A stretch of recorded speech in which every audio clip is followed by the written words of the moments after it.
Kita menghadirkan nih siang ini dua praktisi yang akan kita curi, boleh ya dicuri ya, curi knowledge-nya. Seperti itu. Nah,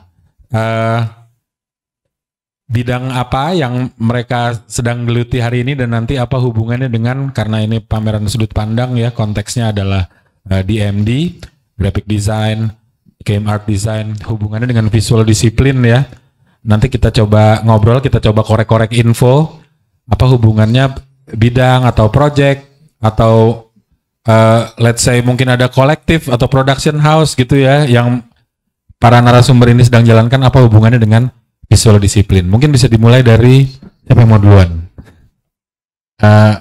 Memperkenalkan diri sekalian, ngasih tahu sekarang what projects or works are you working on? Mungkin itu dulu. Ya. Silakan. Oh, dari Jordan dulu kalau gitu. Oke. Mari kita simak. Sebelumnya thank you David dan mendatang di sini semua. Thank you udah datang dan thank you LaSalle College before untuk kesempatannya. Jadi perkenalkan, nama saya Jordan. Saya adalah actually lulusan dari LaSalle College sendiri. Saya alumni computer graphic. Terus saya lanjut ke The Basel School of Design di Swiss untuk pursue di spesifik di typography dan editorial design. Dan sekarang saya kebetulan banyak spend waktu saya di editorial design, which is paling gampang adalah desain buku. Dan lucunya buku ini sama sekali jauh dari topiknya graphic design. Dan bukunya kebetulan memiliki topik yang lebih luas lagi, kebanyakan politik, sejarah, identitas seks, dan humor, dan seni-seni lainnya, fotografi, dan basically intertwine dari segala jenis subjek, segala jenis profesi, dan saya tugasnya mengemas buku itu sedemikian rupa gitu. So di sini ada slides yang cukup simple sekali. Okay. So yeah, tadi saya udah lumayan ngeceritain diri saya, mungkin bisa dibaca sendiri, mohon maaf. Tapi basically karya saya mencakup desain yang eksperimental, tetapi menarik bagi semua orang. Ini termasuk lapisan masyarakat, usia, dan latar belakang dengan subjek lintas genre dari seniman, fotografer, penulis yang melakukan riset terhadap politik, sejarah, kelas sosial, seks, dan segala bentuk antropologi. Jadi di sini saya cuma mau bilang jauh dari topik graphic design itu sendiri, kita udah nggak ngomongin. Tapi profesi saya sebagai editorial design ini gimana cara mengelaborasikan profesi saya dan buku itu bagaimana untuk bisa diterima masyarakat, bukan kalangan desainer aja gitu. Jadi istilahnya tidak gatekeeping terhadap lapisan masyarakat. Karena kalau kita gatekeeping untuk orang yang ngerti contemporary arts atau orang-orang terkesan elit lah gitu, kita menjauhi dari sifat orang ngerti seni doang. Jadi it will be more for public ya. More for public. Tapi more for publicnya itu bukan berarti kita menyepelekan mereka jadi desainnya jadi acak-acakan, nggak juga. Kita meng-value semua orang, mereka nggak ngerti desain bukan berarti kita merendahkan value kita sebagai desainer juga gitu sih. Jadi ini adalah summary, saya nggak menceritakan satu-satu bukunya, tapi ini summary of the works that I currently publish. Yang pertama ada The Banda Journal. The Banda Journal is just buku foto dari fotografer yang di Kepulauan Banda dan bersama penulis bernama Fatris MF selama sekitar 6 bulan, dan dari hasil perjalanan mereka terjadilah buku ini. Buku ini sebenarnya membicarakan yang seadanya. Dan next ini ada tadi sempat cerita ke David juga di sini. Ini buku yang saya cerita tadi. Ya betul. Buku ini lebih menceritakan tentang topik yang cukup tabu di masyarakat kita. Tapi di sini saya mencoba untuk men-challenge konservatif kita di sini, dan ini adalah hasilnya. Mungkin saya nggak terlalu bisa banyak kasih tahu isinya, tapi basically it's a taboo subject that in our society. Ini cuman isi dari Banda Journal, dan mungkin saya nggak ceritain satu-satu, tapi yang cukup menarik ini adalah satu koran juga, koran Pikiran Masa Depan, kita bagiin secara gratis. Ini suatu koran yang mewawancarain masyarakat kebanyakan di luar sana.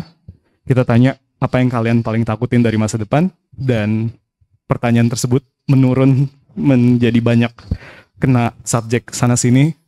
Orang-orangnya pun simple, tukang parkir di luar, tetangga kita, siapapun itu, dan kita ngumpulin jadi koran ini.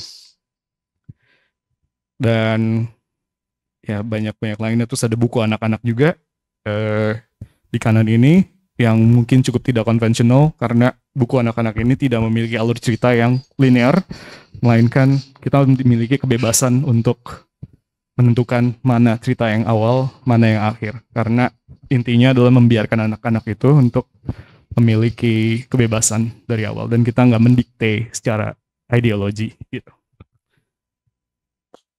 Ini ada buku project dari The Red Book, dan ini seperti actually kayak Bible tapi redesign. And yeah, so many subjects gitu, dari sejarah, dari fotografi, terus membahas isu pariwisata yang sebenarnya nggak kelihatan penting, tapi gimana kita melihat pariwisata kita yang shifting. Kita nggak lagi ke pariwisata yang emang tempatnya itu sejarah Indonesia, tapi instead of semua dibikin secara artificial ya, dan sifatnya destruktif terhadap lingkungannya. Sampai ada isu tentang ini, kita lagi bikin zin nama susu, basically dibuat oleh fotografer perempuan, editorialnya perempuan semua, dan membahas fashion editorial tapi dari perspektif tahun 98 pas kerusuhan Soeharto. Ada lagi di mana ngebahas tentang radio di Bandung yang sejarah yang hilang, radio di Bandung namanya Radio Malabar, dan basically sejarah tersebut hilang, cuman ada satu seniman yang membawa topik itu. Nah, itu coming soon, akan datang, akan terbit. Yes, ongoing. Jadi banyak gitu-gitu. Jadi ini buku anak-anak yang tadi saya bilang. So nggak panjang lebar satu, basically that's the outline.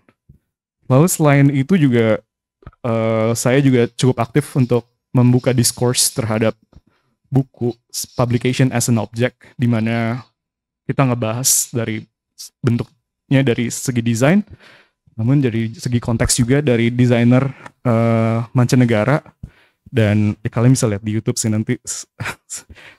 Sebentar ya, ini cuman waktu zaman pandemi itu sih saya cukup aktif untuk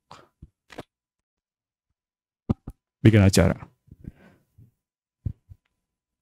Jadi melihat perspektif editorial design dari seluruh dunia, dan topik-topiknya juga cukup beragam. Lagi di review ya? Enggak, itu buku dia justru. Buku dia. Jadi yang kedua ada topik juga di mana historical photo books by women, dan dia mereka ini kolektif dari New York, dan kita ngundang untuk talk show buku sejarah. Jadi so basically sebuah sejarah tapi ada sisi desain, graphic desainnya juga gitu sih. Tapi kita nggak ngomongin grid, kita nggak ngomongin typography gitu sih. So ya, sejam setengah gitu. So kira-kira gitu aja secara quick, dan that's what I do. Thank you. Thank you. Ya, tadi kalau saya lihat, saya udah punya banyak pertanyaan, tapi saya tahan dulu ya. Silakan. Kalau dari Eric gimana? Proyek-proyek yang sedang dijalankan sekarang gitu. Halo, saya Eric. Tadi saya cuma kirim JPG doang ke depan. Jadi sebenarnya saya dulu mulainya, kuliah saya dulu sebenarnya hubungan internasional ya. Tapi memang saya kenal Adobe Photoshop dari SMP. Di situ saya belajar sendiri, belajar lain-lain. Lalu pas kuliah, waktu itu kampus kan IKJ agak serem juga ya. Oke. Itu tahun berapa Zaman tuh? gua tuh 2000. Ya, era 2000-an. Kayak nggak dikasih gitu. Ya udah gue ambil kayak HI, keren lah. Akhirnya gue ambil HI, tapi di situ gue belajar, Sorry sebentar. ya gue belajar art design dan lain-lain. Bahkan kerjaan pertama gue akhirnya gue di graphic design di Thinking Room. Thinking Room, oke. Ya, itu sama Eric Wijaya. Tapi karena skill gue nggak nyampe, gue nggak lulus probation. Thinking Room tuh yang depan 365 itu ya? Ya, dulu situ. Gue nggak lulus probation karena skillnya nggak nyampe. Tapi itu bekal dari Thinking Room itu yang bikin gue belajar kayak, oh ya ternyata desain nggak cuma sekedar bagus gitu kan. Lo harus ada message-nya apa. Dan kalau kita udah urusannya desain dan ada klien, baik itu kliennya kita, diri sendiri kita pun harus ada komprominya juga akhirnya kan.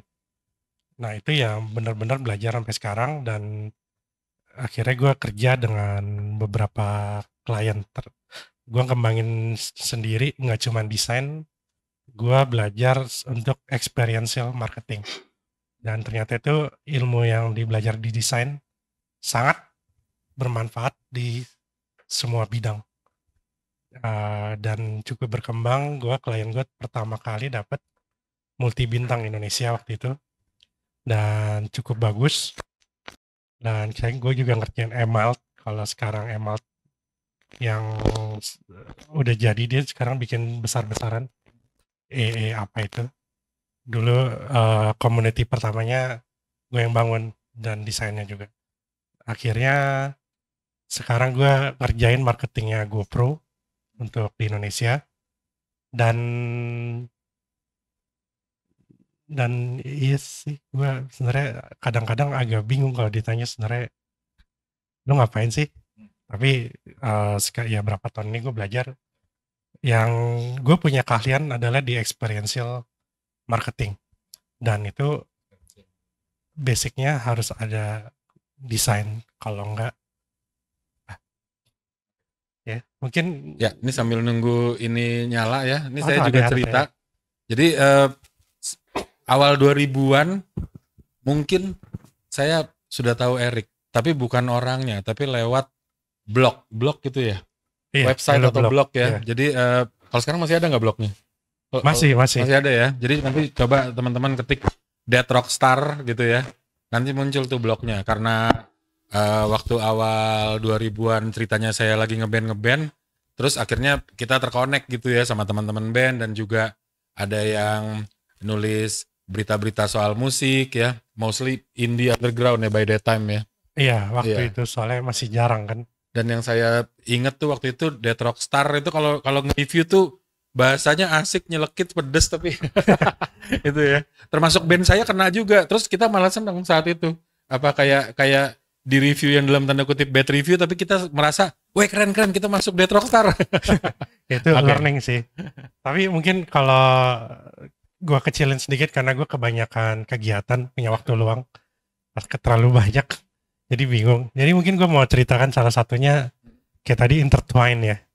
Kan tadi Jordan di desain tipografi dan publishing, tapi message-nya jadi banyak, ada tentang kegelisahan di pariwisata, tadi Banda itu menarik banget menurut gue. Nah ini mungkin kurang lebih ceritanya mirip, nggak apa-apa sih, mulai dari mana aja sama aja. Nah kalau di sini gue mau cerita sebenarnya soal kayak komprominya, walaupun Dead Rockstar itu punya gue sendiri, brand gue sendiri. Di sini gue harus intertwine juga dengan banyak hal, kayak misalnya setelah gue learning, gue bukan cat person sebenarnya. Gue suka cat, tapi bukan buat di rumah. Untuk di jalanan gue suka, dan image cat gue lebih dog person kalau di rumah. Tapi gue belajar, teman-teman gue di India underground banyak cat person, termasuk Mas Jordan. Karena gue kenalnya dulu dari Ballet Cat justru, dan keren banget menurut gue. Dan gue banyak belajar dari Ballet Cat juga. Jadi di sini gue coba kompromi, gue bikin aja anak kucing megang gitar, dan ya ternyata ini berhasil gitu ya.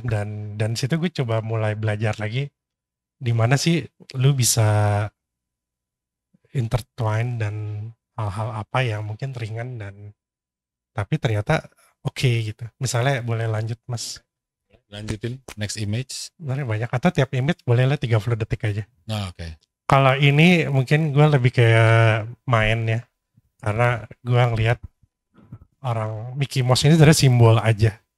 Gue nggak ada tujuan komersialnya aja, simbol kayak lu tuh lagi dikerjain sama kapitalis. Iya kan kayak lu harus beli ini, lu lagi kerjaan kapitalis kayak fuck you man.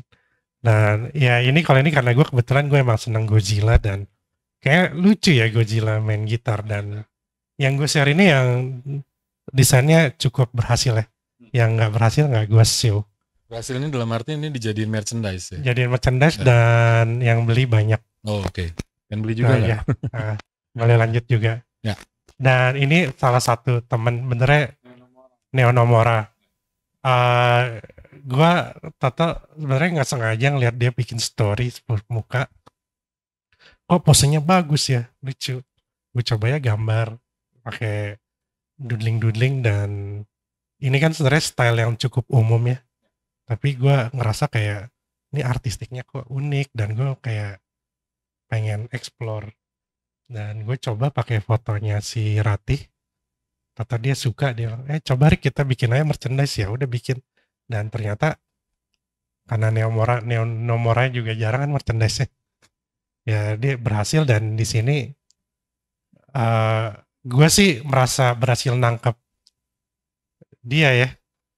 Kayak strong lady cuman ada banyak kekhawatiran. Cie. Boleh lanjut. Nah ini kalau ini tadi juga, ini gue peres aja sama penggemar kucing. Dan kebetulan gue juga seneng kan yang vintage kayak kaset dan lain-lain.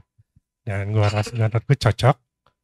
Kalau ini Ade Paloh, dia habis lagi show. Ini orang nih ngerokok mulu, nih gue juga bingung kayaknya napasnya tuh asap. Dan gue pas dapat yang profile foto, ini gue foto sendiri. Profilnya dapet.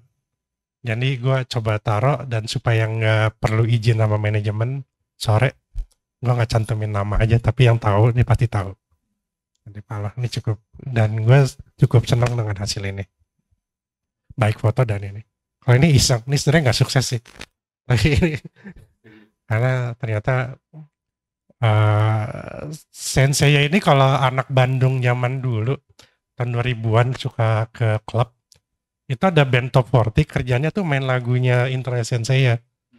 Di sini udah pada nggak ada yang tahu Sensei siapa ya. Ya, intronya kalau ada yang pernah denger, intronya kalau ada yang anak anime itu solo susah banget kan. Ya kan? Itu dulu band Top 40 mainin itu dan karena dari SD seneng ya sampai sekarang gue masih nempel gitu. Ya, movie-nya jelek banget.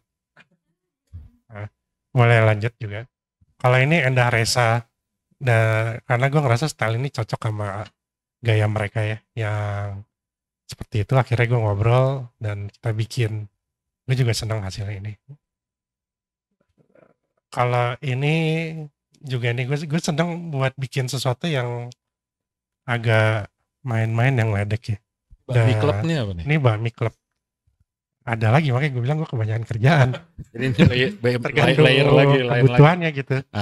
Jadi Bami Club itu gue seneng makan bakmi, cuman dulu gue jamin kalau lo cuma makan bakmi, lo cuma tahu 1 bakmi, 2 bakmi kan. Dan gue ngerasa kayak bakmi gue gitu-gitu aja ya. Dan akhirnya gue bikin kayak komunitas, mulai kita saling tukeran info bakmi. Dan ternyata besar. Dari situ berkembang. Jadi kayak wah ternyata seru gitu secara desain dan secara art. Ini kayak di sini kan ada city branding dan lain-lain kan. Kan berarti kan lo desain tuh sebenarnya nggak cuma lo gambar bagus, lo harus ada message. Dan gue nemu itu di bakmi.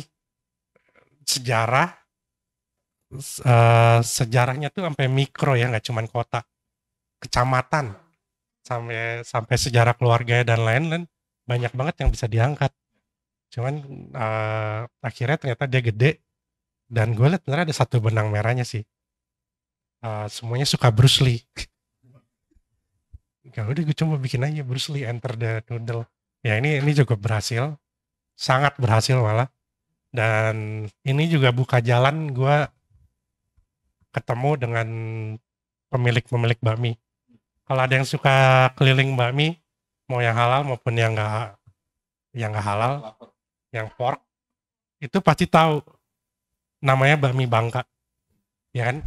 Bakmi Bangka, terus bakmi gerobak apa namanya? Kan, bakmi gerobak tuh bakmi Wonogiri. Sampai lu akan bisa bilang bakmi Pontianak tuh beda. Bahkan anak barat punya kebanggaannya sendiri, anak Alok ya kan, anak Kelapa Gading punya kebanggaannya lagi gitu. Dan itu seru, dan ini bikin gue akhirnya sekarang gue ada masalah dengan kolesterol. Tapi gue nikmatin ini, jadi gue senang banget karena desain dan ketertarikan gue akan sejarah tuh ketemu benang merahnya di project ini. Nah ini satu lagi tadi gue ngeliat karena ini sebenarnya gue baru balik dari Hong Kong. Dari dulu gue senang sama neon design gitu. Dan Hong Kong tuh kan surganya. Dan pas balik gue pengen bikin neon. Dan ini sebenarnya mau direncanain jadi serial Shio Zodiac. Tapi gue mulai dari naga karena semua orang pasti lebih relate ke naga kan. Itu ada naga, ada bakmi, dan di atasnya ada doanya.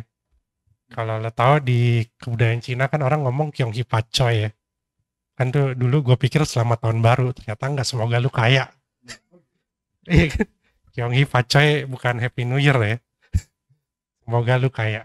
Jadi gue tambahin doanya di situ supaya lo sehat, banyak duit, bahagia, dan lo sering makan bakmi.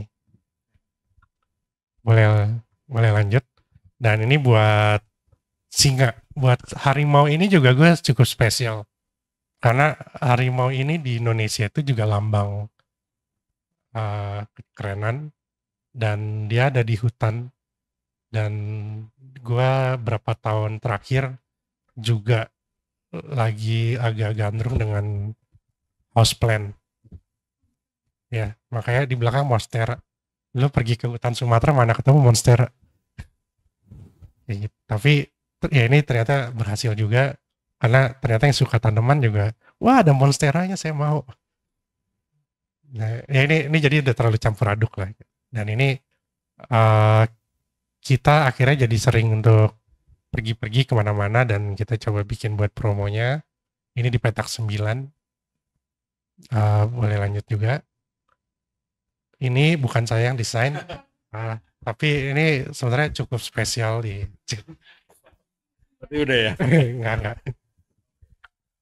Nah, jadi kalau tadi kita lihat ya, let's say itu Porto gitu ya, karya desain dari kedua narsum kita, itu kalau dilihat kayaknya udah, kalau saya boleh komen, going advance atau beyond gitu dari desain yang kita tahu. Ini karena latar belakang saya graphic design teacher ya, jadi saya ngomongin kalau dihubungin dengan pelajaran di kelas gitu, ada color, ada shape, ada grid, ada layout gitu. Sementara yang tadi dikerjakan oleh Jordan dan Eric itu kayak udah beyond, dalam arti sudah ngomongin konteks gitu ya.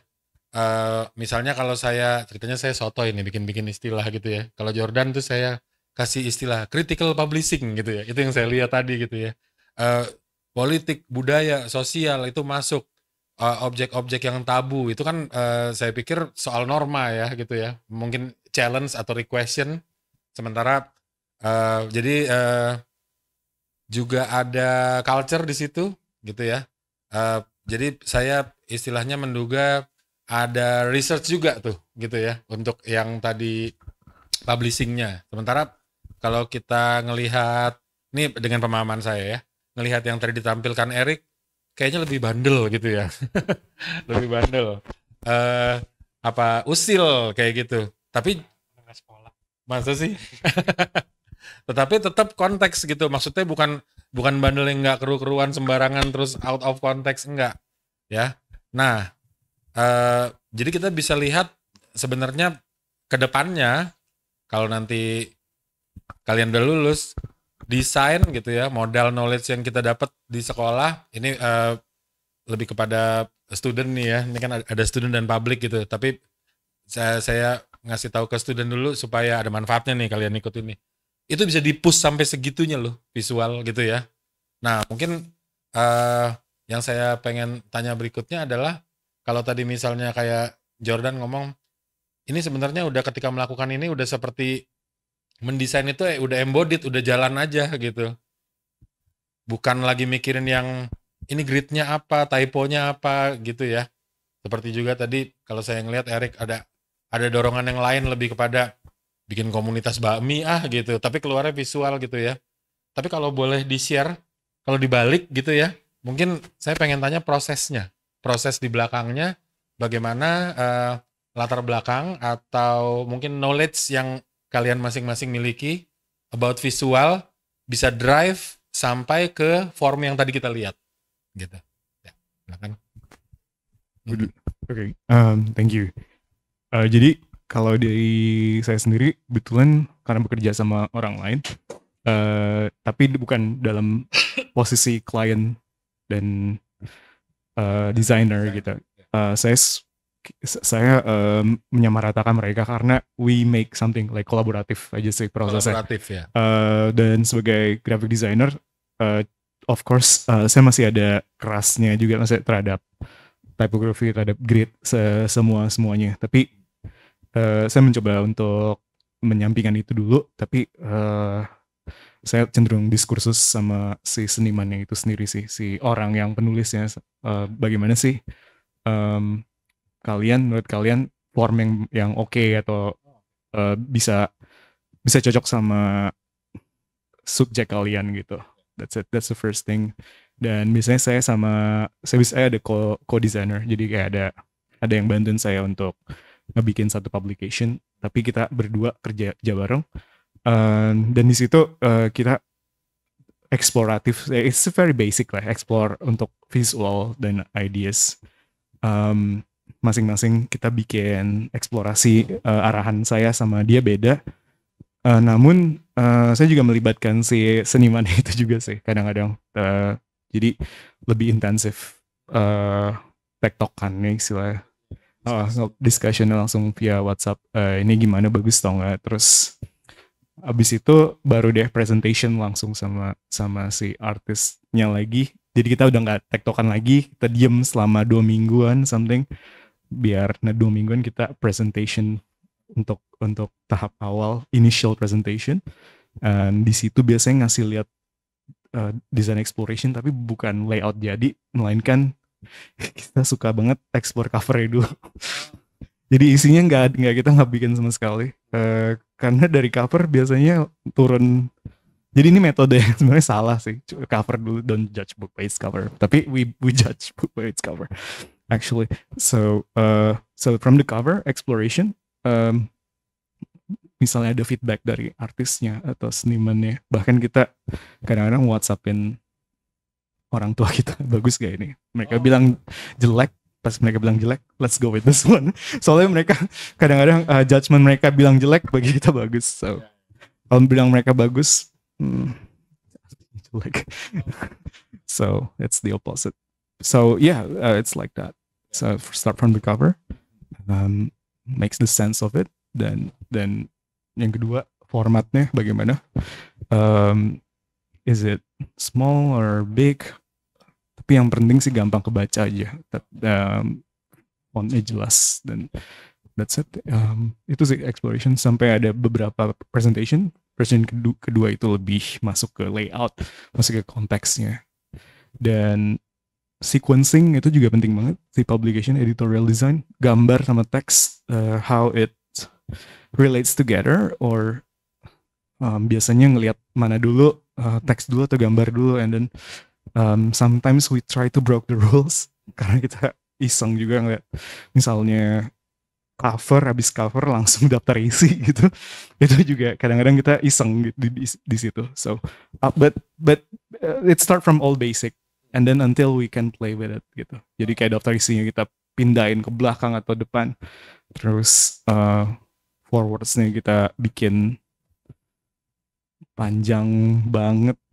Yeah, we like to try to make it Explore ya. explore yang lumayan nyeleneh dikit, tapi we don't like to be too much aja Oke. sih. That's it. Ya, so I think tetap ada, maksudnya kalau kita mau break the rule kan kita harus tahu rule-nya dulu gitu. Ada certain rule, tapi karena udah ada knowledge tentang rule-nya makanya terus bisa dilanggar apa by purpose gitu ya. Atau kita juga nggak tahu rules ya. Atau malah nggak tahu rule-nya, udah nyemplung aja bikin aja yuk gitu. Kadang-kadang so the great thing about these days in editorial design and design in general, sometimes they don't know the rules. Tapi kok desainnya lebih bagus ya?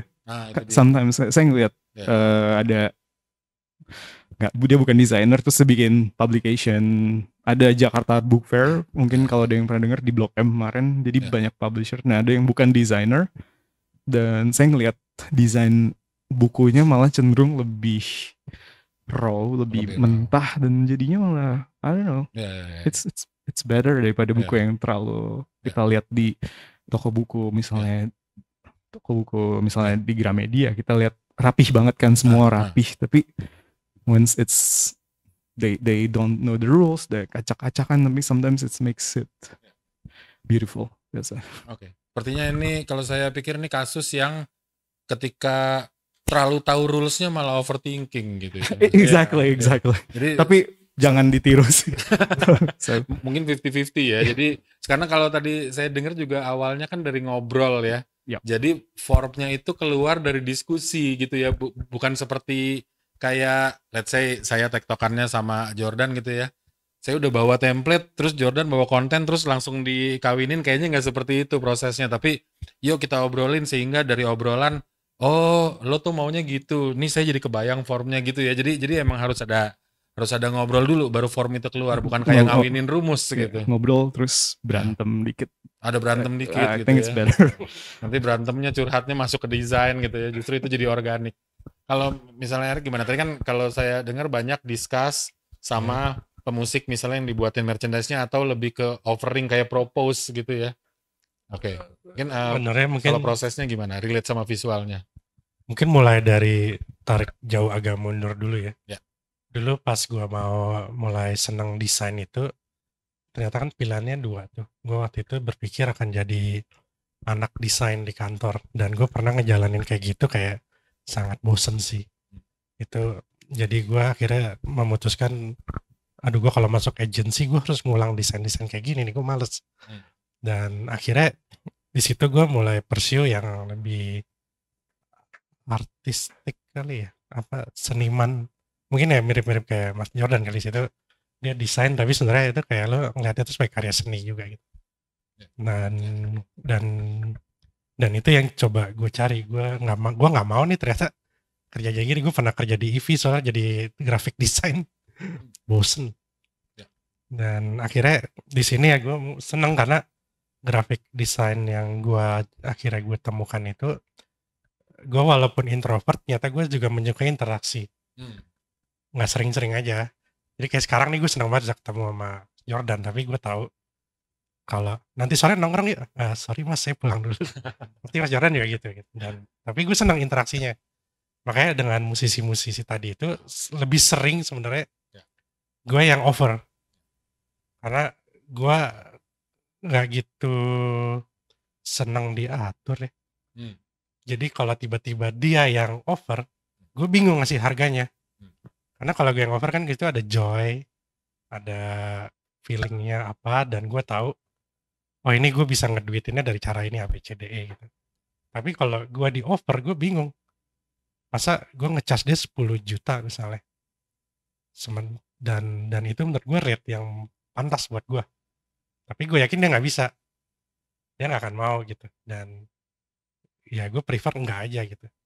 Daripada gue ngerjainnya setengah hati kan.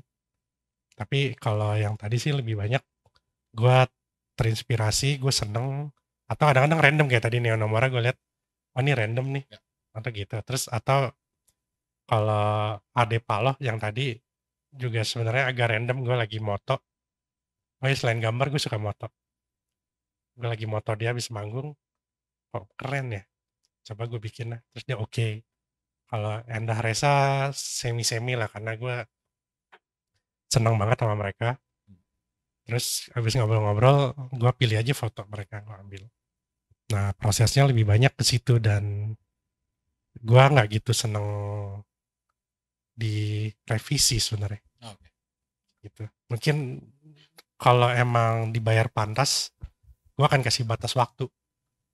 Lu cuman boleh revisi, gue mau proyeknya sebulan, deal revisi maksimal 2 kali.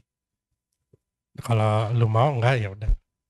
Dan itu cukup menyulitkan di awal-awal terutama, makanya gue pilih jalur namanya entrepreneurship. Entrepreneur.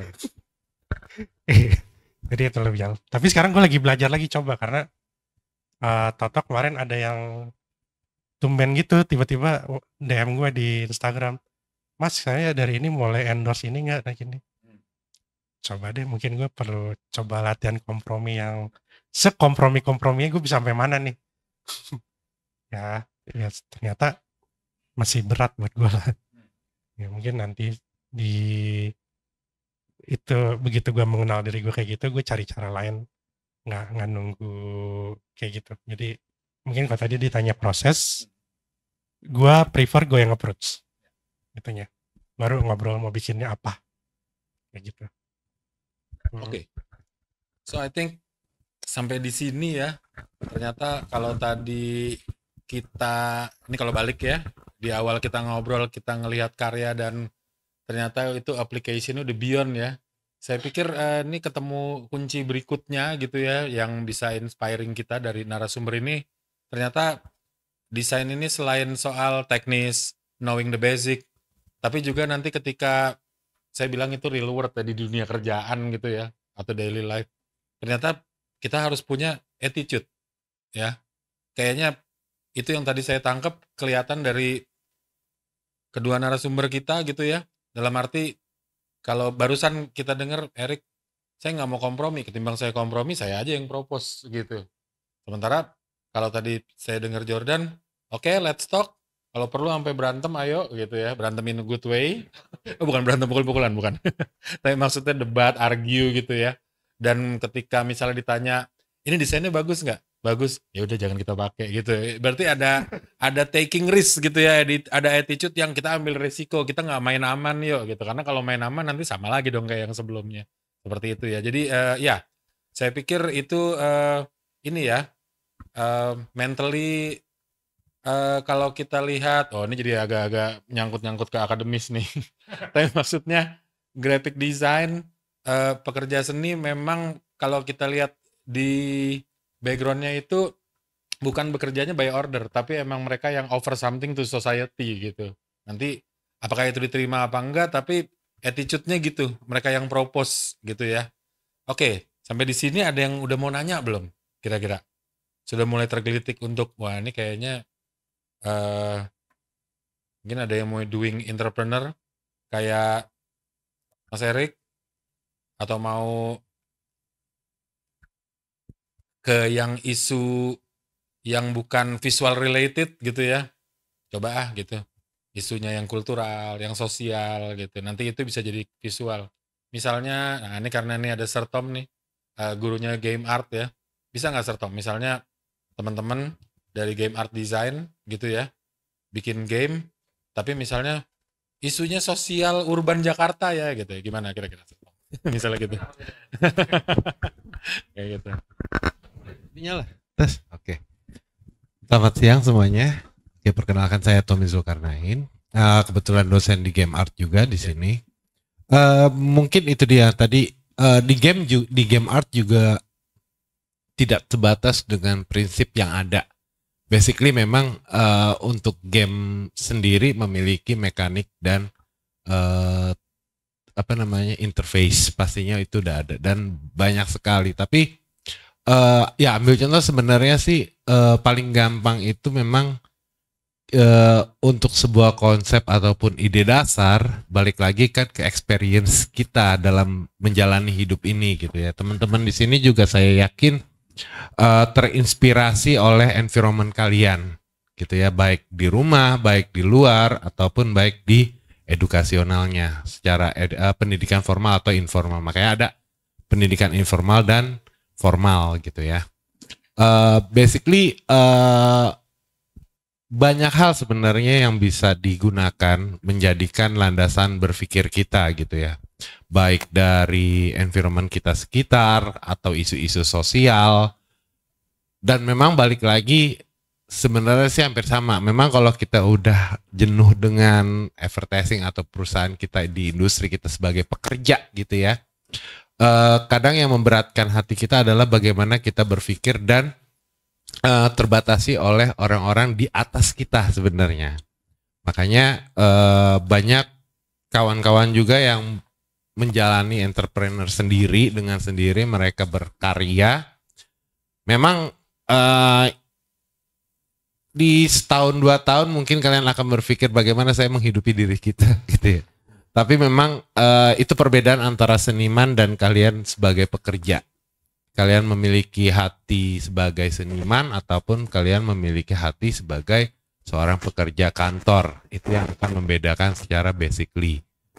Ya, mungkin teman-teman sih kalau untuk masalah isu segala macamnya memang kita unlimited. Maksudnya tidak terbatasi karena banyak sekali topik ataupun objek-objek yang bisa kita kembangkan sebenarnya. Yang paling penting kan tadi itu ya, kita selalu bicara. Saya sepakat dengan bahwa untuk menggambar itu tidak harus bagus ya Kak Dev ya, tapi memiliki pesan gitu loh, memiliki nilai ataupun value, dan value itu pun yang nantinya akan dinilai oleh orang lain yang melihatnya. Makanya kan seperti kita punya pameran saat ini gitu ya, sudut pandang gitu ya, bagaimana mungkin ada yang bilang oh bagus karena rapih, oh gila karena nggak kepikiran untuk menjadi seperti itu gitu ya. Banyak hal-hal yang sebenarnya makanya dari kita sebaik-baiknya kita akan lebih baik lagi kalau kita terus menggali potensi yang ada di diri kita masing-masing. Ya itu aja sih mungkin. Thank you. Tepuk tangan dong. Ini game art design ini karyanya yang setiap hari selalu menarik pengunjung masuk karena ingin nyobain karya-karyanya game art design. Oke.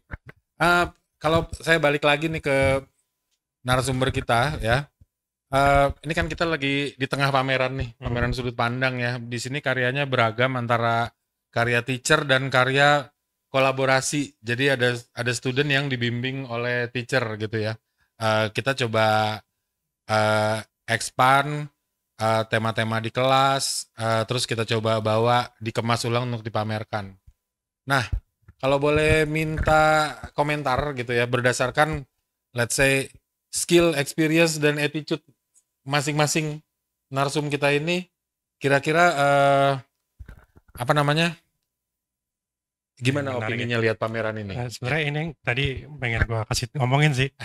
Benernya seperti gue bilang, biasanya teman-teman nih pasti banyak yang introvert ya, atau nge-labelin diri introvert pasti, gue yakin. Karena jarang yang kayak non-introvert yang lebih senang itu milih bidang ini, dan makanya masih pada malu-malu kan, itu pasti penyebabnya. Tapi seiring waktu, begitu gue udah mulai jalan, setiap ketemu orang yang beride tuh itu tuh jadi trigger gitu. Sama Mas Jordan tuh gue wah gila nih orang nih, tapi karena gue ngikutin lu udah agak lama, gue bingung anjing gue mau ngomong dari mana gitu. Gue ngobrol banyak banget yang mau diobrolin. Makanya tadi ketemu Suli, Mbak, ini kita bahas soal city branding. Nah, gue sangat tertarik soal tadi itu city branding. Jadi kalau boleh itu malah mungkin kalau nggak ada yang nanya, boleh nggak saya aja yang nanya? Oke. Siapa nih yang punya karya tuh? Atau ini ada missing read dong teachernya? Ya. Jangan teacher, nantinya pinter anaknya aja. Kalau city branding nggak ada. Yang lebih paham. Jadi gue tadi penasaran karena gue dari dulu gue pernah kerja bareng UNESCO. Kita kerja bareng. Okay. Kalau ada yang pernah ke Cikini, itu kan berapa tahun terakhir Toto desainnya agak bagus ya, tanda kutip gue tulis bagus. Karena ya emang secara desain mungkin bagus, tapi menurut gue nggak kena. Atau kayak halte busway depan Tamrin, bagus kan, tapi apa pesannya gitu kan, nggak kena. Dan itu yang selalu gue gali, kenapa orang mau bikin city branding Jakarta selalu ondel-ondel. Gue yakin lo anak selatan jarang yang lihat ondel-ondel. Kalau gue sih tiap hari gue lihat itu. Tapi ondel-ondel sendiri itu juga udah nggak ada esensinya sekarang, itu mereka cuma ngamen jadinya. Nah itu yang gue pengen bahas gitu sebenarnya, waktu lu bikin city branding itu yang bikin siapa sih? Nah, kalau itu kebetulan studennya Ada nggak sih sepertinya nggak studennya? hadir ya. Tapi ada. Ada nggak ada yang karya di situ kan? Itu kan kayak temanya Kak Jojo tuh tujuh keajaiban. Nah itu tuh gitu. Taki. Itu Ya, kan Taki itu- kan Colosseum yang buat ya. Oke. Boleh cerita Sudah. nggak? Lu prosesnya gimana sih? Total lo kepikiran kayak gitu? Ya oke. Nah, pas nih studennya datang nih. Iya, karena itu menarik buat gue, kayak tadi dia bilang kadang-kadang gambar nggak usah bagus, tapi ada message. Itu tuh Taki. Ya. Nah, kayak kemarin gue ke Deep and Extreme kan, pameran selam. Ya. Gambar yang keren-keren menurut gue malah nggak menarik gitu. Oke. Tapi kok ada yang kayak dia gambar hiu acak-acakan, kok ini malah lucu, menarik. Karena pesannya dapat. Karyanya Taki tuh yang di baris bawah, yang besar yang tengah ya. Tentang Seven Wonder Colosseum. Oke, Taki boleh sharing nggak? Boleh nggak cerita Ya. tentang itu? Sebelumnya perkenalkan, nama saya Aki dari Graphic Design. Halo semuanya perkenalkan, nama saya Taki dari Graphic Design. Jadi sebenarnya yang Scarf Colosseum ini tugas terakhir dari production procedure. Sebelum bikin yang Scarf itu bikin yang stiker. Jadi sebenarnya tema dari Scarf yang diambil tuh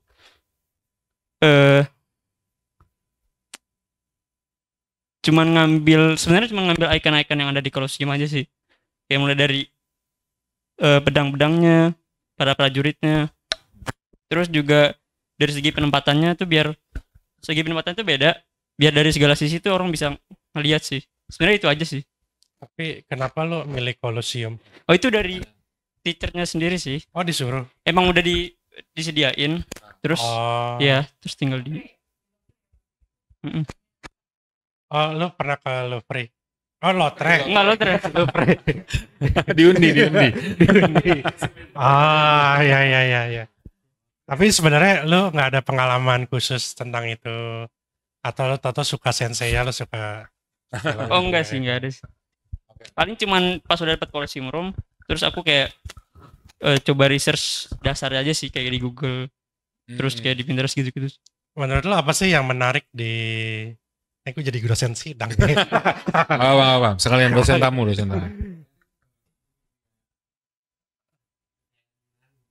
Oh, enggak, gue suka sama hal yang merchandising ini yang Ya, merchandising related. Ada specialty-nya. Ya. Dan gue jadi tertarik karena ini apa sih, kenapa nih orang pilih ini, ternyata lotre gitu. Tapi lu ngebangun gak sih rasa, apa yang lo bangun supaya ada rasanya gitu, nggak cuman bagus gitu.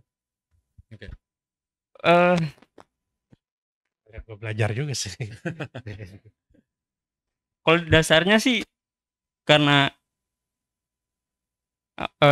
saya ini dari sebagai saya sudut pandang saya aja ya. Ya, silakan. Justru harus begitu. Justru harus gitu, ada attitude-nya, lo tinggal bilang. Iya. Ini gara-gara disuruh nih, gue nggak mau sebenarnya. Jujur awalnya karena tugas sebenarnya, yes. Cuman karena ketika habis itu ada asistensi kan biasanya. Coba kamu bikin dari sudut pandangnya beda-beda gitu. Jadi di setiap sisi orang bisa ngeliat gitu. Hingga pada akhirnya aku membuat kayak gini sih. Gitu sih. Sudut pandangnya maksud Taki tadi sudut pandang teknis ya? Iya. Oke, kalau sudut pandang lain misalnya kayak pas membaca ada aspek sejarah yang membuat wah ini harus divisualkan begini nih gitu, ada nggak Taki? Nggak ada sih sebenarnya sir. Oke. Iya, soalnya itu yang itu yang bikin jam terbang sebenarnya. Ya. Jadi kayak diskusi-diskusinya tuh gue sangat menikmati itu gitu. Ya. Jadi makanya mungkin dari tadi karena belum terbiasa bikin project, masih disuruh-suruh, makanya bingung mau ngapain kan. Mau nanya, tapi tadi gue begitu masuk kayak langsung Tata si Suli cerita tentang ABCD, wah gue semangat sekali gitu. Ya kan? Jadi kayak kayaknya kita perlu ngebangun itu ya. Ya. Gimana menurut Mas Jordan? Oke, gimana? Karena gue capek kalau selalu ditanya nih bisa gini-gini, ini bosen deh. Oke, tadi nanya ya. Kayak gue seneng kayak diskusi gitu ide-idenya. Oke. Gimana kalau kita aja yang nanya gitu, Iya. misalnya. Kalau misalnya ya, apa jadi Boleh sih. opini tentang Yeah, exhibition ini? Ya. Tapi gue datangnya kan belum sempet explore gitu. Oh gitu. Kalau selayang pandang aja gitu. Apa impression yang didapat? Ada yang suka kucing nggak? Yang tertarik apa tadi? Tipografi. Jangan kucing lagi. tapi pas beda banget sih pas gue di sini, pas gue belajar di sini sama sekarang hasilnya tuh totally different gitu, in a good way. So kalau pas when I was studying here di LaSalle, I think 2009 2008, it's totally in line with apa ya, segala design principle in general gitu ya. ini rapi banget gitu. Maksudnya Oke. bener-bener apa ya? Mungkin referensinya kurang kali ya. Dan dulu kayak brand aja tuh nggak sebanyak sekarang kan, totally gila banget. Sebanyak ini banyak itu, lot of things going on gitu. Terus pas sekarang lihat, it's more wilder, lebih wild, lebih gila. So kayak that's it sih. Terus ini karya dosen kan ini. Ini karya dosen. Ya, it was like di kelasal, terus ada ini ngingetin saya. Maksudnya boleh ngedisplay seperti ini, ngingetin kayak art school yang mungkin ada di Eropa gitu, yang tiba-tiba ada tangan sama ada muka yang istilahnya gak bisa bilang grotesk. Ya, grotesk dikit gitu, yang tidak beauty ya. Totally the opposite, banal, tidak beauty, dan totally di just the positioning sama packaging gitu dalam satu ruangan, which is in my opinion totally cool sih. Nggak yang bersih gitu. So, I mean bersih juga cukup, tapi you can see that the dosennya boleh ada kebebasan juga gitu sih. Cool. Sebenarnya gue juga dari tadi pengen nanya sama Pak Jordan nih, Pak Jordan. Lo tadi waktu Banda itu buat gue tuh menarik banget ya, karena ini nggak apa-apa berarti ya. Nanti kalau ada yang mau nanya langsung nyamber aja. Iya, mungkin tertarik. Gue tuh seneng banget Banda, karena itu kan biangnya Indonesia dulu dijajah itu adalah karena Banda. Dan gara-gara gue mempelajari Banda dari mulai rempahnya dan lain-lain. Dulu gue pernah punya klien kupu-kupu, gara-gara dia kan bumbu ya. Kupu-kupu ya. Gue jadi belajarin segala macam tentang rempah itu dan lain-lain. Toto gue tertarik sama buku-buku tentang perjuangan. Di situ dulu malah gue mulai ngerasa kita banyak hal yang terlalu digeneralisasi, kayak Indonesia dijajah 350 tahun. Betul. No. Ya kalau lo mau agak lebih detail, sebenarnya kolonialisasi lo mulai kan baru dari mana? Mulainya dari Banda salah satunya. Dan tadi gue ngelihat rempah itu tuh benar-benar yang sangat unik, karena di Indo lo makan coklat, dibilang coklat Indo, emang ada tertarik nggak kan? Terus gue kemarin akhirnya pergi ke Belanda, ternyata gue ada ngeliat dia tulis the best chocolate in the world. Lu nanam coklat aja kagak ya? Kok dia bisa? Dan Banda itu menurut gue ceritanya banyak, dan pas gue keliling ke sana gue lihat banyak pohon-pohon kakao juga bertebaran. Nah, lu nemu apa sih yang menarik di situ sampai lu mau bikin ada cerita-ceritanya kan pas proses diskusinya? Terus terang gue sebelum ketemu fotografernya buta banget sih. Kepulauan Banda ini. Gue tahu secara geographical di deket Ambon gitu. Tapi gue lebih ke spontan sih menemuin project ini, karena fotografernya kita ketemu juga nggak sengaja, bukan karena project, tapi karena dia ada tugas assignment untuk foto saya untuk satu majalah gitu. Kita baru ngobrol, yang fotografer apa, ternyata biasanya fotografer nggak ada ketertarikan sama sejarah, dia cuman foto subjek, tapi ternyata dia menceritakan banyak side project yaitu Banda itu, dan dia emang punya naskah tapi belum beresin sampai akhirnya saya tertarik untuk kayaknya bisa kita do something about it gitu. Karena itu awal project pribadi, cuman penulisnya yang juga orang tertentu doang yang punya akses, sampai akhirnya saya tertarik banget setelah baca, dan fotonya terutama sih. Fotonya itu sebenarnya nggak ada, balik lagi nggak ada keindahan sama sekali. Maksudnya indah banget Kepulauan This and That. Tapi kita nggak ngomongin indah Visit Indonesia, iklan Visit Indonesia yang ada turis bule terus dia nyemplung di air yang biru, terus ada lumba-lumba. Lebih immerse ke kebudayaan kayaknya ya. Ya, kalau ini totally kita fotonya yang saya lihat adalah petani-petaninya yang actually ceritanya lumayan miris, karena dulu kan si rempas, si biji pala itu kan bisa digantikan dengan emas gitu, tapi sekarang totally kesian gitu. Nah dari situlah saya ngelihat ini bisa banget kita seriusin untuk dibukukan, dan ternyata emang penulisnya tersebut karena udah beberapa 6 bulan, dan dia juga searah dengan saya, dengan fotografernya. Tulisannya sama sekali nggak indah juga gitu. Dia menceritakan perjalanan dari Pulau Jawa ke Kepulauan Banda itu sengsara banget, karena aksesnya sangat sulit. Cuman ada kapal pelni atau pesawat charter yang lumayan mahal gitu. Nah di situ diceritain di kapalnya banyak yang muntah, terus badai gitu-gitu, dan keburukannya itu yang membuat saya tertarik. Dan ternyata emang sejarahnya itu kelam, tapi digambarinnya kita nggak mengeksploitasi kekelaman juga. Ada banyak banget literatur kolonialisme, tetapi menjual kesengsaraan seperti emang kenyataan kesengsaraan, tapi terlalu menstigma kesedihan untuk simpati gitu. Tapi yang saya suka, fotografer tersebut dan penulis tersebut tidak melakukan itu, walaupun subjeknya kelam. Anggap aja bom terorisme di Kuningan, saya lihat di Detik dijual gambar-gambar NFT korban, itu kan eksploitasi kekelaman gitu, dan saya melihat mereka tidak melakukan itu, dan sampai saya tertarik. Ya udah, dan dari situ saya baru kenal.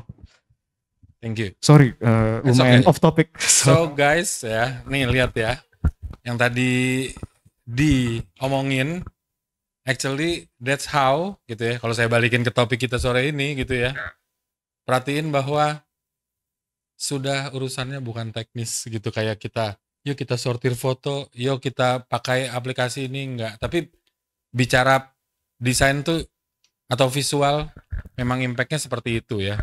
Endingnya jadi buku seperti yang tadi publishingnya. Kenapa Misuli mau nanya? Oke, ntar ya, ini aku conclude dulu ya. I mean ini udah beyond gitu ya, bahwa nanti ya mungkin sekarang mostly yang hadir di sini LaSalle students gitu ya, untuk istilahnya di sekolah kita masih belajar secara knowledge yang baku gitu ya.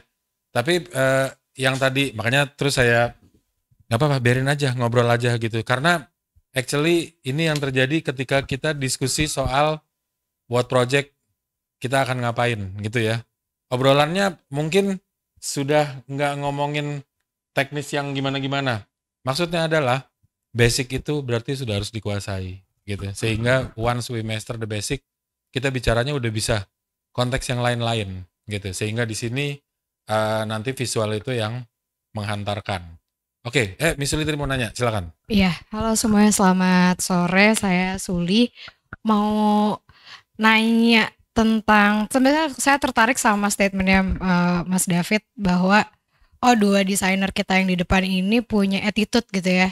mereka tidak menunggu brief tapi mereka punya proposal gitu dalam bentuk apapun kepada publik, kepada klien, kepada apapun. Kalau aku dari tadi dengerin diskusinya kan sebenarnya proposal itu muncul dari respons kita terhadap apa yang kita sukai, apa yang klien mau, apa yang bos mau, bahkan tugas sekalipun gitu. Kita di-assign sesuatu lalu kita merespons terhadap itu. Nah, mungkin aku tertarik sih dari perspektifnya Mas Jordan sama Mas Erik. Itu kan ada hubungannya sama jam terbang ya, bagaimana kita merespons sesuatu itu. Tapi kalau mungkin buat teman-teman di sini yang masih belajar, apa sih yang perlu dilakukan atau perlu dari sekarang di mindsetnya dibentuk untuk bisa merespons sesuatu agar bisa menjadi karya visual atau karya apapun itu yang baik dan relevan. Karena kan dari cara kita merespons tersebut kemudian kita benar dapat respons balik nih dari publik gitu, ketika itu populer, ketika itu disukai, responsnya positif kan kita yang ada gitu. Nah, dari pengalaman kalian bagaimana sih proses kalian gitu ya hingga kalian bisa kemudian tadi tuh ketika Mas Jordan ngelihat foto-foto di Banda lalu terpikirkan oke, desainnya bisa gue giniin, bisa gue gituin, atau Mas Erik ketika misalnya ketemu musisi jadi bisa nge-propose sesuatu gitu. Itu kan ada proses pengolahan pengetahuan. Nah, kalian sendiri tuh melakukannya seperti apa sih? Belajarnya gimana sih? Gitu. Mungkin teman-teman di sini juga bisa belajar dari situ gitu sebagai acuan. Thank you. Silakan. Gue cuman cepet aja sih. Lebih apa sih? Karena gue juga suka base-nya publication, gue suka explore dan beli buku gitu. Tapi gue lebih appreciate yang independent, yang interest gue sendiri sih. Karena di independent bookstore itu dia topiknya banyak banget dan cukup radikal, cukup bebas dan menurut saya meningkatkan referensi. Tapi referensi itu mungkin kita tutup dulu Pinterest-nya dikit. Pinterest ya, atau anything else mungkin ditutup Online dulu. references. Ya, mungkin diminimize dulu. Probably just go out there atau museum, something like that. Yeah.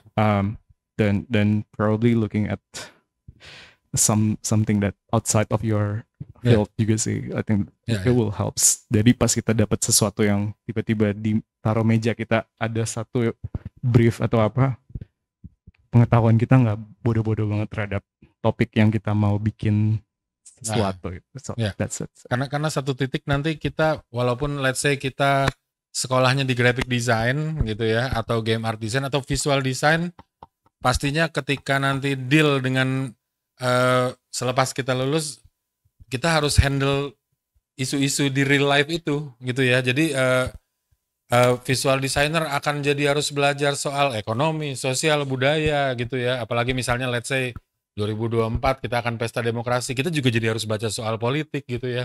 Terus ya kok jadi berat, saya kira masuk graphic design gambar-gambar doang karena saya dulu menghindari hitungan gitu ya. Karena actually emang itu adalah, ya kalau saya boleh bilang itu social tools gitu ya, how we deliver our response. Nah kalau misalnya dan kalau misalnya ini saya relate ke Erik ya, walaupun let's say karyanya kayak lucu, bercanda, nyentil gitu ya, but I think pasti ada some content of seriousness.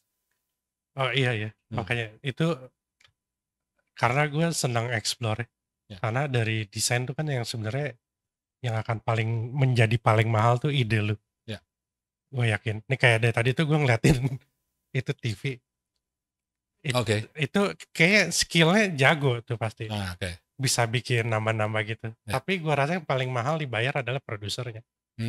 Yang konsepnya. Tato dia kepikiran nih ada IC-IC-nya di situ, nama-nama ini. Tato nih ada apa es krim keluar kayak orang ngaceng gitu tiba-tiba. Atau mungkin karena lebih lebih berat ketimbang teknis, tapi siapa yang bikin narasi awalnya dari iklan-iklan itu gitu ya. Yang bisa punya kepikiran itunya yang paling penting. Dan itu yang emang benar-benar gue coba pelajarin. Ya. Bahkan gue sekarang kemampuan desain gue sengaja gue bikin seminimum mungkin supaya hemat waktu. Ya kan, ya kayak tadi karena gue senang. Ya. Lalu sekarang udah ada AI lagi kan, kemampuan AI gue lagi senang ngulik-ngulik Midjourney. Ya.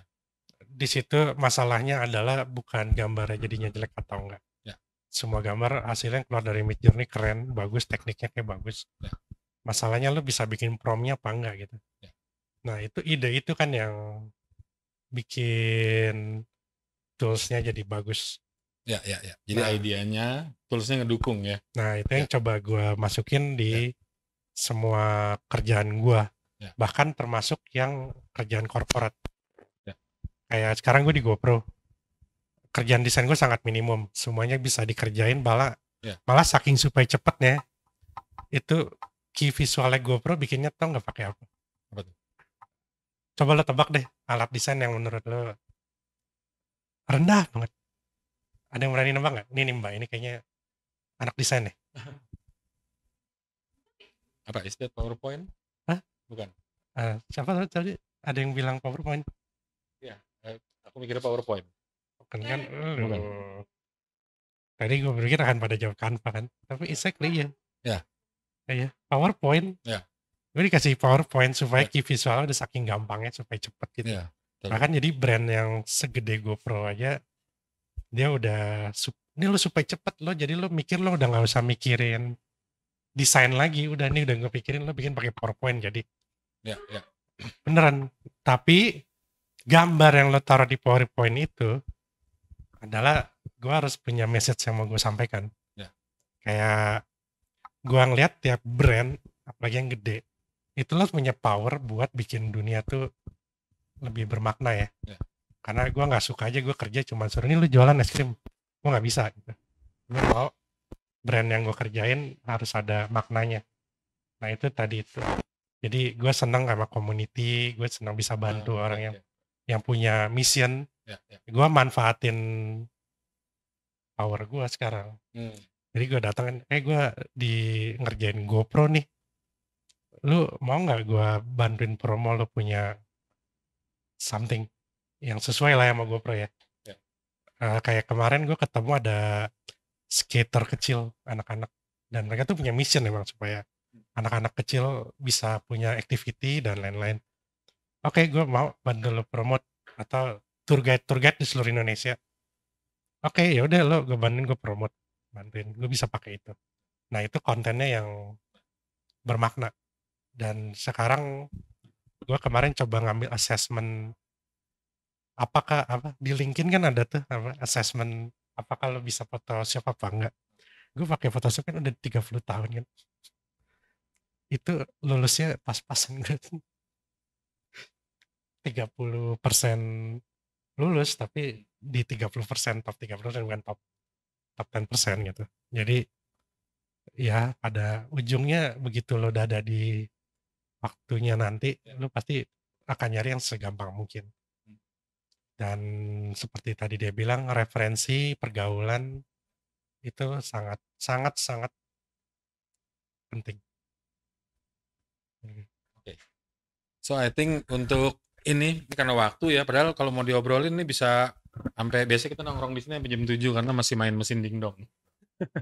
Oke, jadi kalau saya coba rekap ya, melihat dari apa yang sudah dikerjakan oleh kedua narasumber kita gitu ya, terus juga ada cerita proses, ada cerita bagaimana itu dihubungkan dengan desain in general gitu ya. Ternyata sepertinya berkembang dan bisa jadi beda pengertiannya dengan yang kita tahu di sekolah gitu ya. Nah ini menarik mungkin ya, karena saya represent sebagai teacher, saya sepertinya harus menyampaikan ini bahwa mungkin kita jangan kebalik mikirnya gitu ya. Kebalik itu dalam arti kan kita mikirnya kita sekolah terus nanti menjadi suatu profesi, terus kita terjun ke masyarakat dengan profesi itu. Padahal realnya adalah ada something di society-nya sekolah yang memformalkan itu jadi profesi. Jadi ada kerjaannya dulu, baru ada sekolah sama profesinya gitu. Sehingga kita tidak langsung mikirnya, ya tentunya nggak salah ya. Dalam arti semua yang tadi disampaikan oleh narasumber kita adalah pilihan-pilihan gitu. Ada yang bisa milih untuk, oke, let's join a company, tapi ada yang saya mau entrepreneurship aja gitu ya. Ada yang bisa ya udah graphic design. Kalau dulu waktu saya kuliah masih ada pengertiannya above the line sama below the line gitu. Nah, itu masih. Nah, tiba-tiba keluar desain-desain yang seperti company-nya Jordan tadi kerjakan gitu ya dengan topik yang tabu, bikin surat kabar seperti itu kan. Sehingga nanti kalau kita misalnya nanya, ini kategori graphic desainnya apa nih ya Mas Jordan? Atau mungkin itu udah nggak relevan ketika di luar. Karena semua itu udah ngeblur gitu ya. Ketika tadi ngomongin buku Banda, malah ngomonginnya soal kolonialisme gitu. Wah, jadi kita jadi ngomong history. Padahal saya anak art and design. Loh, kalau kita balik, art itu apa bukan history gitu ya. Desain itu nggak ada kalau nggak ada artnya. Oke, mungkin seperti itu. Nanti kalau teman-teman masih punya pertanyaan, silahkan di kontak langsung ya, bisa follow Instagramnya. Atau bisa ngobrol-ngobrol lagi habis ini ya. So, thank you.